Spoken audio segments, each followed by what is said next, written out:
Guys, magandang hapon. Dito tayo ngayon sa bahay para gumawa ng DIY portable aircon.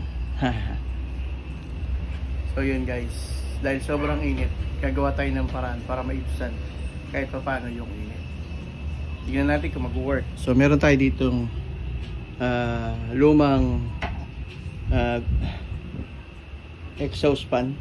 And then yung styrofoam na luma na. Actually bumili ako ng bago, pero nang hihinayang ako na sirain. Dito ko muna ito-try sa luma, then malalaman ko kung maganda yung outcome. Ililipat natin siya. Tignan natin kung lalamig talaga. So yun, susukatan ko muna siya guys tapos sihiwaan ko. Ngayon kung ano yung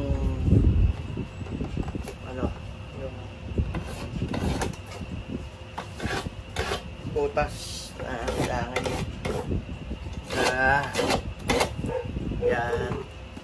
Tapos ito, kakat natin siya para pagkakat natin nalalaman natin kung sakto dun sa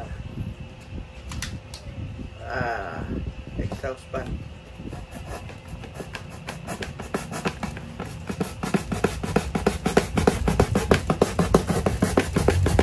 So kailangan ano siya, sakto para hindi sayang.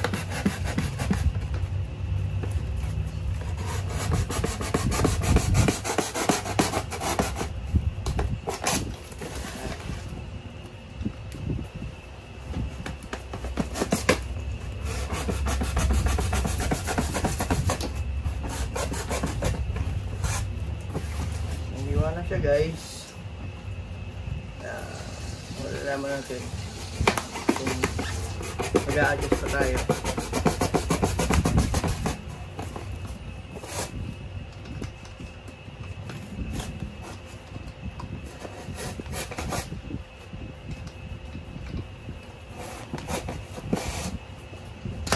Yun. Pero hindi ko siya itatapon, pero just in case na yun o. Tignan natin kung hindi sakto. Ibig sabihin kulang pa. Hindi ako nagulog pala. Konting adjust pa. Ayun. So dito na lang ako magbabawas.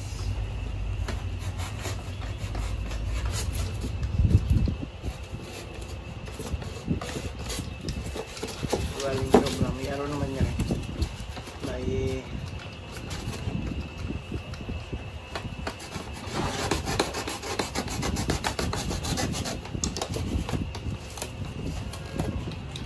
natin guys.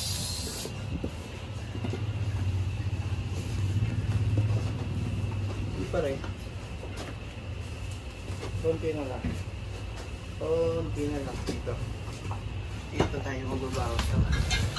Hindi ko kasi nasundan yung guwit.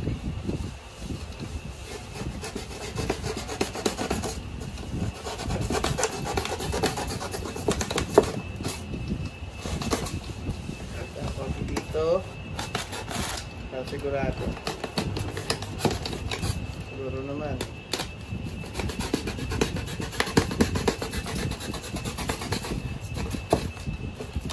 Yan. Bakit talagang ayaw pa rin Push mo. Yun. Nabigay nga lang. Pero pwede na yan. Diba? Tapos kailangan may butas dito para dito lalabas yung akin. Diba? Kasi yan, dinagyan ng yelo, malamig na yan. So ang gagawin natin guys is tanggalin muna natin siya dahil baka masira.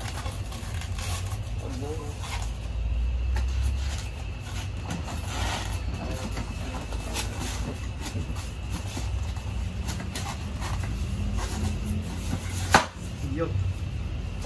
So magbubutas tayo dito. Kahit isa lang siguro na mahaba. Para dito lalabas yung tubig. Yung hangin. Bubutas na tayo guys.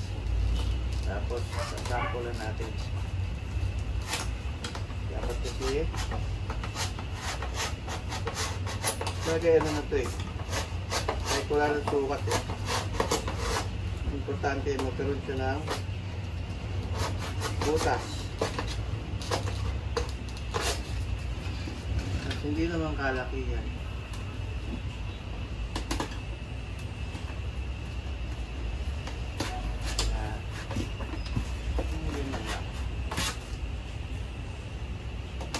Hindi ko rin itatapon to kasi sayang, baka magamit pa sa ibang araw.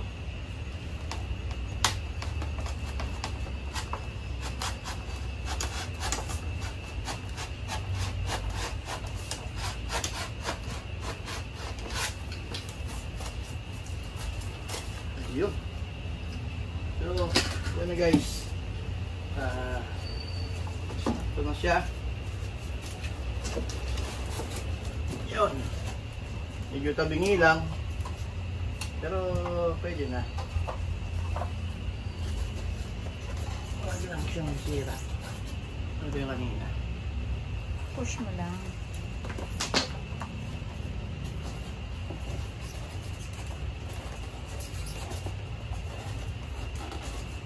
Sira eh.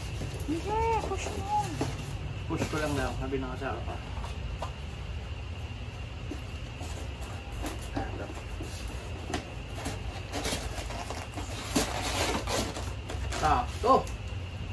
Ayan, try natin. Saksak natin. Dapat may lumabas na hangin papunta dito. Diba? Pag may lumabas na hangin, okay siya.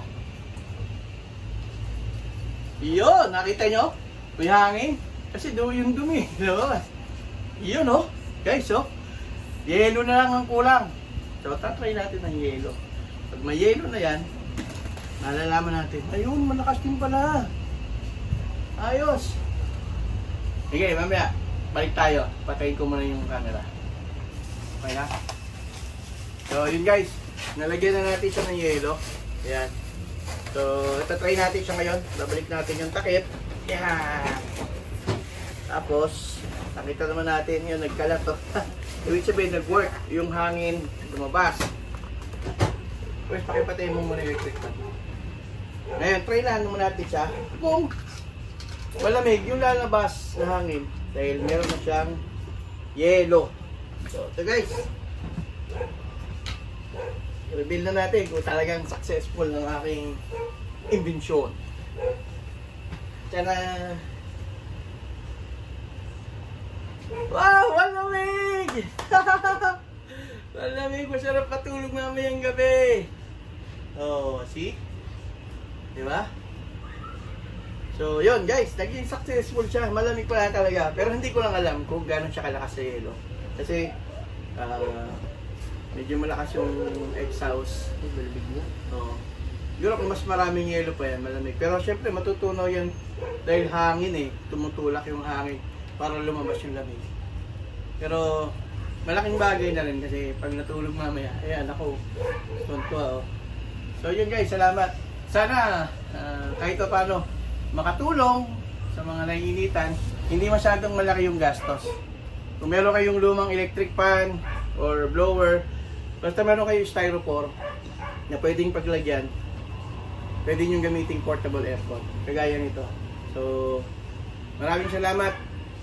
Salamat sa panonood. Huwag po kalimutan mag-subscribe, like and share.